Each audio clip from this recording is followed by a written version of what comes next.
If you grew up watching wrestling in the 90s or the early to mid 2000s, I'm sure you've noticed that WWE today feels too fake. And before some smarty pants jumps into the comments to say wrestling has always been fake, here's the thing. We know it's scripted. We know the outcomes are predetermined.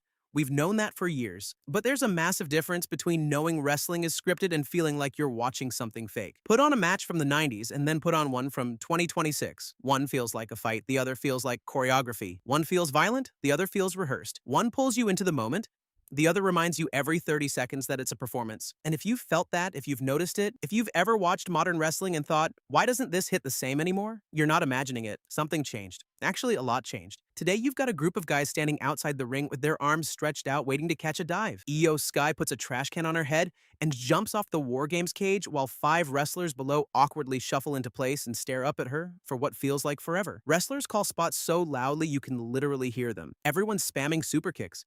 Everyone's hitting spears. Finishers are happening every other minute, and near falls happen so often they barely mean anything anymore. The whole thing feels less like two people trying to hurt each other and more like a live-action dance rehearsal. And the worst part is, this didn't happen overnight. Wrestling didn't wake up one morning and suddenly become fake. This was a slow erosion, a gradual breakdown, a death by 1,000 cuts that fundamentally changed what WWE, and honestly, pro wrestling as a whole, looks like, feels like, and sounds like. And when you trace it all back, it comes down to 3 major changes that rewrote the DNA of wrestling forever. Today, we're breaking down all 3, starting with the most obvious one.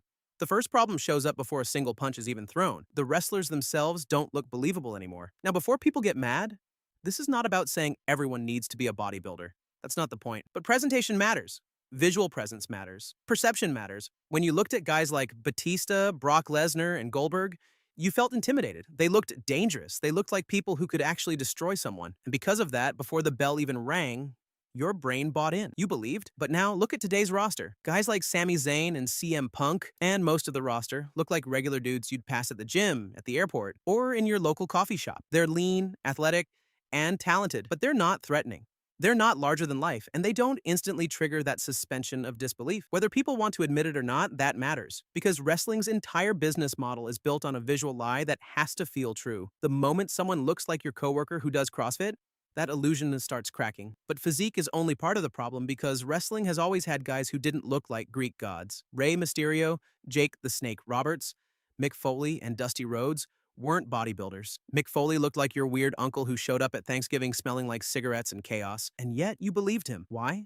Because they had presence, aura, grit, and character. They had something modern wrestling has slowly lost: edge. And that edge didn't disappear by accident. It started disappearing in the mid-2000s in a bingo hall. There's a moment in a Kurt Angle and Rey Mysterio YouTube video where they're watching one of their old matches together, and Rey says something that every wrestler in this generation needs tattooed on their forehead. He tells his younger self to slow down and let the moments breathe. And honestly, that might be the most accurate diagnosis of modern wrestling anyone has ever given. Indie culture changed everything. It turned matches into highlight reels. It replaced storytelling with sequences, psychology with athleticism, and emotion with spectacle. And worst of all, it trained an entire generation of wrestlers to think louder means better, faster means better, more moves means better, more kickouts means better, and more flips means better. And sure, for 4 seconds the crowd pops, but then they reset and wait for the next move, the next dive, the next holy shit moment. It became dopamine wrestling. Quick hits, no substance, no breathing room, and no storytelling. This started in the early to mid-2000s with Ring of Honor and PWG. They weren't selling stories, they were selling matches. They found a niche audience, fans who read dirt sheets and cared more about sequences than stories. So wrestlers adapted. They optimized for reactions, and reactions came from dives, crazy spots, insane reversals, back-to-back finishers, near falls, and big kickouts. In a tiny building with 400 people in a Pennsylvania bingo hall, that style worked perfectly. But what works for 400 hardcore fans does not always work for a million casual viewers at home. Casual viewers don't care about match quality. They care about emotion, characters, stories, and moments. So when indie wrestlers like CM Punk, Daniel Bryan, Seth Rollins, Sami Zayn,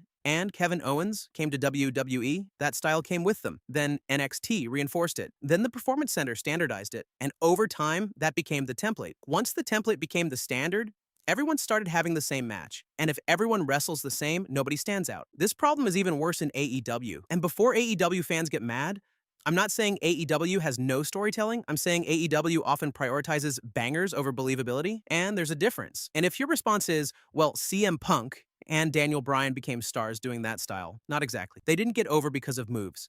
they got over because of stories. CM Punk got over because of the pipe bomb and because he felt real. Daniel Bryan got over because of the Yes movement because fans emotionally invested. Seth Rollins got over because of the Shield. Sami Zayn got over because of the Bloodline. The stories made the stars, not the movesets. But the next generation copied the moves without understanding why those guys got over in the first place. And because of that, the most basic skills in wrestling started disappearing. Selling, psychology, pacing, and meaning. Watch a match from the 90s and watch a guy sell a leg injury for 20 minutes. Watch him limp, hesitate before climbing the ropes, and make the injury part of the story. That's psychology.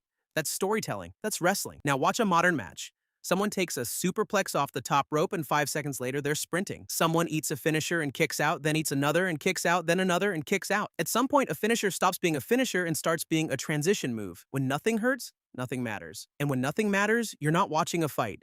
You're watching choreography. That's exactly what Ray was warning about. It's not about the moves, it's about what the moves mean. A body slam in 1987 meant something because the guy stayed down. A super kick in 2024 means nothing because everybody uses it. When everyone does everything, nothing means anything. Even wrestlers modern fans love to mock understood this. Kevin Nash and Hulk Hogan weren't work rate gods, but they understood character. Nash had the knees in the corner, the sidewalk slam, the big boot, and the jackknife. Hogan had the eye rake, the big boot, and the leg drop. Ric Flair had the chops.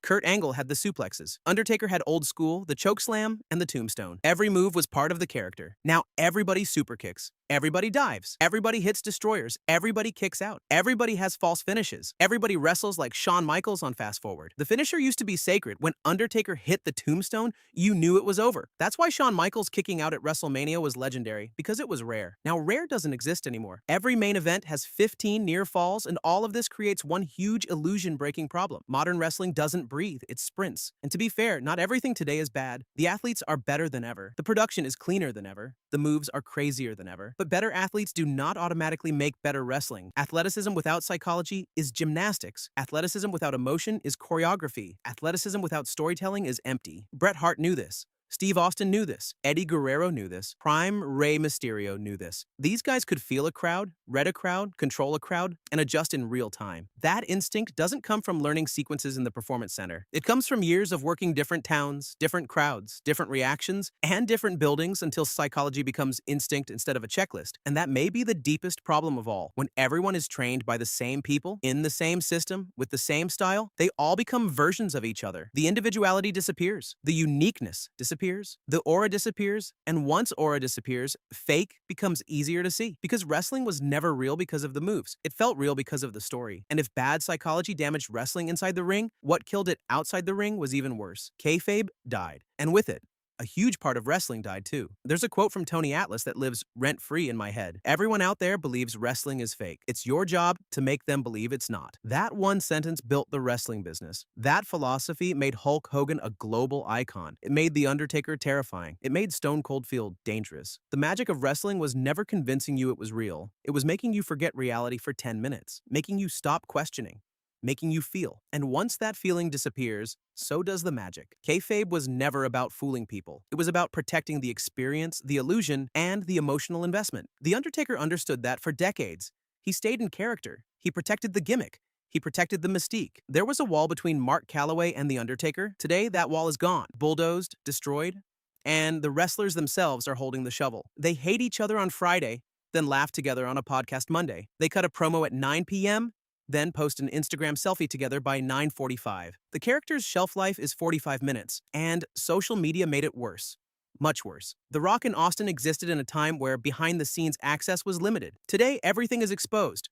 Podcasts, documentaries, Netflix specials, behind-the-scenes footage, Triple H explaining creative, and wrestlers breaking character. Everybody's exposing the trick.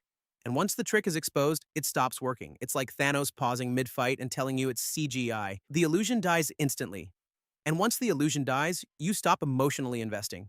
Everyone knew Austin versus McMahon was scripted, but Austin never sat down on a podcast explaining the 3-month creative arc. That's the difference. You don't have to believe it's real. You just need enough illusion to feel real emotions. Because wrestling at its best was emotion. Not moves, not flips, not sequences. Emotion. Strip away that emotional investment, and what's left? Athletes doing cool things. Athletes doing impressive things. Athletes doing insane things. But not wrestling, it's gymnastics. It's choreography, it's a stunt show, it's cool, it's flashy, it's athletic. But somewhere along the way, wrestling forgot how to feel real. And once wrestling stops feeling real, it stops being wrestling.